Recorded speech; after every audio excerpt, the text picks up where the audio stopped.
आज सकाळी 10 वाजता पदोन्नती विषयावरती माननीय उपमुख्यमंत्री यांच्याकडे एक विशेष बैठक झाली। त्या बैठकीत काँग्रेस पक्षाचे नेते बाळासाहेब थोरात, राष्ट्रवादी पक्षाचे नेते जयंत पाटील साहेब, छगन भुजबळ साहेब, वर्षाताई गायकवाड, केसी पाडवी ही सर्व मंडळी उपस्थित होती।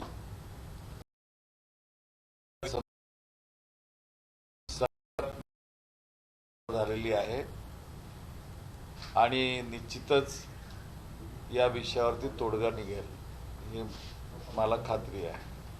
पुन्हा एकदा बैठकीची गरज आहे का? कारण किती अशा बैठका होतील आणि कधीपर्यंत सरकार याबद्दल निर्णय घेईल? नाही, सरकारी सकारात्मक आहे त्या ठिकाणी घेतली।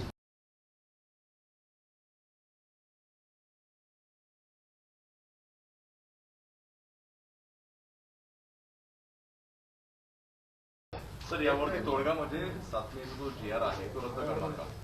अर्थातच त्या विषयावरच चर्चा होती आणि त्यामध्ये सरकारतर्फे जी भूमिका अजितदादांनी मांडलेली आहे यावर सर्वांनी आता अभ्यास करायचं ठरवलं।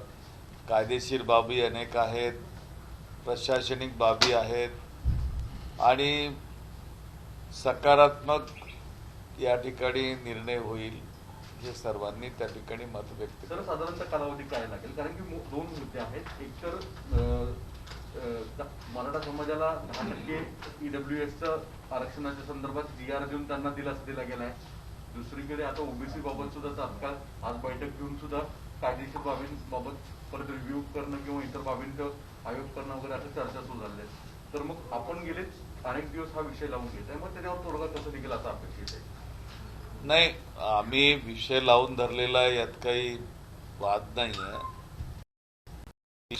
सरकार आहे आपल्याला माहिती आहे आणि अनेक निर्णय घ्यायला तिन्ही पक्षाच्या लोकांना तो विषय समजावून सांगणे आणि त्यावरती मार्गदर्शन हे सगळे त्यामध्ये असतात। आज आम्ही या विषयावरती सखोल चर्चा त्या ठिकाणी केलेली आहे आणि सगळ्या बाबी समजून घेतलेल्या आहेत। आता फक्त निर्णयापर्यंत पोहोचायचं तर दरम्यानच्या काळामध्ये मुंबई हायकोर्टामध्ये रिट याचिका कुणी केलेली आहे, त्याची तारीख लागली 21 तारीख, त्यामुळे थोडासा पेच त्या ठिकाणी निर्माण झालेला आहे। तर यासंबंधी कायदेशीर अभ्यास करून योग्य तो निर्णय घेतला जाईल आणि तो निर्णय सकारात्मक असेल। सर, पण ज्या प्रकारे जागा भरायचं काम सुरू आहे त्याला स्थगिती देणार आहे की ते चालूच राहणार आहे? मी आपल्याला सांगितलं सखोल चर्चा झाली। मी पदोन्नतीतील आरक्षण, मागासवर्गीयांचं पदोन्नतीतील आरक्षण त्या सर्वांनी एकमत झाला निर्णय करायचा आहे, परंतु मुंबईच्या उच्च न्यायालयामध्ये जी दाखल याचिका आहे त्यामध्ये त्यांनी तारीख दिलेली आहे की 21 तारखेला याच्यावरती आम्ही सुनावणी करणार। या त्या ठिकाणी आहे तर निश्चितच याचा तोडगा काढला जाईल। मी ज्या प्रकारे नाराजी व्यक्त केली होती की कुठल्या प्रकारचं उपसमितीमध्ये चर्चा केला परस्पर निर्णय घेतलेला आहे,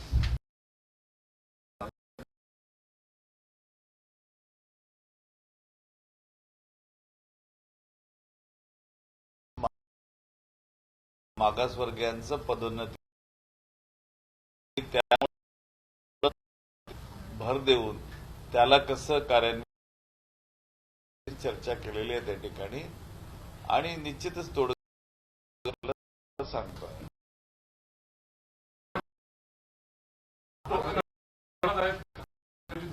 नाही, माझ्या नाराजीचा मी नाराजी व्यक्त केली नव्हती। माझा जो प्रश्न आहे तो अजूनही कायम आहे की मागासवर्गीयांना पदोन्नतीतील आरक्षण जे आहे ते मिळायला पाहिजे कायदेशीररित्या आणि ते आमचं येणार. हिंदी में जानना नाही, एक मिनिट. राऊत साहेब, मला एक सरळ विचारायचं आहे, तुम्ही या विषयावरनं तडजोड करणार की तुमचा निर्णय सक्सेस होणार? नाही, तडजोडीचा प्रश्न नाही, कारण तो कसा आहे की मागासवर्गीयांना आरक्षण द्यायचं अथवा देऊ नये हा विषय त्या ठिकाणी निर्माण झालेला आहे. कारण सगळ्या जागा ओपन करण्यात आलेल्या आहेत, त्यामुळं या बाबतीत सर्वकष चर्चा झालेली आहे. Matter is in a court right now, त्याच्यामुळं थोडंसं समजून घेण्याचा विषय निर्माण झालेला आहे. तो समजून घेऊन आम्ही निर्णय करणार. पण तुम्ही तुमच्या भूमिकेवर ठाम राहा. मी माझ्या भूमिकेवरती ठाम आहे आणि निश्चितच याच्यात तोडगा निघेल हा विश्वास सुद्धा मला आहे. असं तुम्ही असं म्हटलं होतं की जी.आर. करताना तुम्हाला विश्वासात किंवा तुमच्याशी चर्चा केली नव्हती, तर या संदर्भात काही चर्चा झाली का मागच्या बैठकीत? सर्व बाबतीत त्या ठिकाणी चर्चा झाली. जे काही हेवे दावे असतील ते सगळे मांडण्यात आलेले त्या ठिकाणी.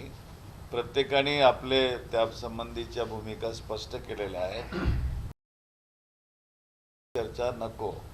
रावजी, सर, जो आज केंद्रीय न्याय विभागाचा जो प्रस्ताव तुम्ही पाठवला होता तो मुख्यमंत्र्यांना सादर झाला आहे का?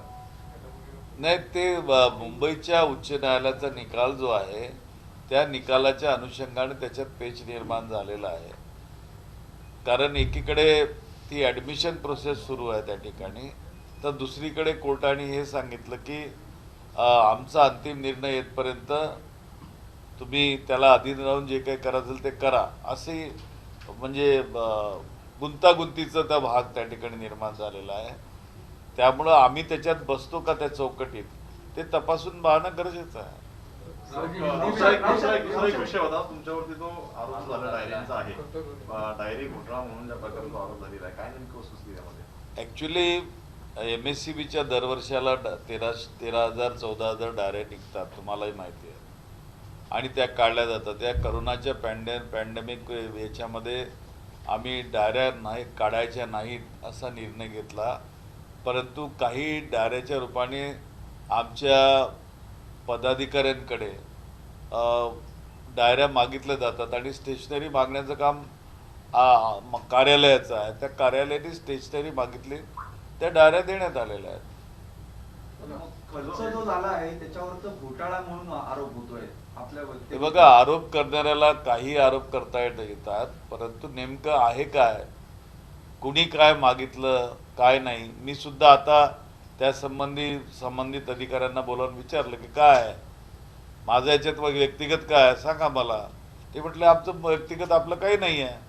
मग जर माझं व्यक्तिगत जर काही नसेल तर मग हा प्रश्न निर्माण कुठं होतो? राम साहब, हिंदी में जानना चाहेंगे कि आज आपकी मीटिंग हुई SC/ST को पदोन्नति में आरक्षण को लेकर के, क्या उसके बाद आपकी नाराजगी दूर हुई और किस तरीके की चर्चा हुई? पहली बात तो जो मागासवर्गीय समाज की सरकारी सेवा में कार्यरत अधिकारी कर्मचारी जो है उनके पदोन्नति के प्रश्न के ऊपर 29/12/2017 का जो GR रद्द करने के बारे में बात थी, उसको लेकर पूरी चर्चा हुई है और उसमें जो कानूनन पेच बन गया है उस पर भी चर्चा होकर हमने इसमें जल्दबाजी नहीं करना है और इसको पूरी तरह से समझकर हम लोग उस पर निर्णय करें, इस प्रकार की चर्चा वहाँ हुई और सारे पक्ष रखे गए हैं. और मैं समझता हूँ कि इसमें निश्चित रूप से सकारात्मक बात बनेगी. आपका स्टैंड क्या वही है या फिर स्टैंड में आपके बदलाव रहेगा अगर चर्चा आगे बढ़ी तो? नहीं, मेरे स्टैंड में बदलाव होने का प्रश्न क्या उठता. मैंने कोई गलत स्टैंड तो लिया नहीं है.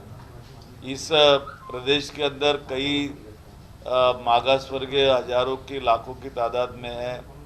33% पॉपुलेशन का हिस्सा है और उनके लिए अगर मैं कोई भूमिका लेकर न्याय मांगता होगा तो न्याय तो मिलना चाहिए ना. और सरकार करके मिलने की आवश्यकता भी है, सरकार देगी भी. लेकिन एक ही वक्त मराठा आरक्षण आ गया, एक ही वक्त OBC का आरक्षण आ गया, एक ही वक्त पदोन्नति का आरक्षण आ गया. तो ये जो पेच बने हैं इसमें से रास्ता कैसे निकल सकता है उस पर बातचीत हो गई है. अचानक एक चक्रव्यूह आप देख रहे हैं कि आरक्षण का चक्रव्यूह लगातार सरकार के चारों तरफ, चाहे वो मराठा को लेकर के हो या फिर OBC को लेकर आप बात कर रहे हैं, SC/ST को लेकर बात, चारों तरफ से जो आरक्षण को लेकर के सरकार के ऊपर दबाव है, उसको सरकार किस तरीके से टैकल करेगी? देखिए, सरकार की भूमिका सदैव अपने नागरिकों के हित की रक्षा करने के प्रति रही है और मुझे पूरा विश्वास है कि सरकार अपनी बात पर अडिग रहकर उसको न्याय देने की व्यवस्था करेगी।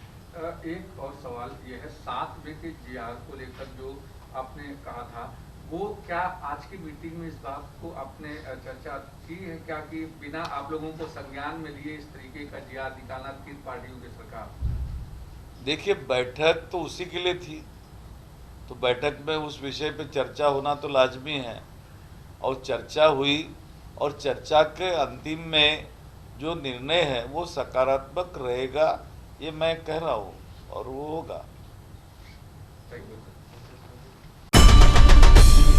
आई भवानीचा गजर म्हणजे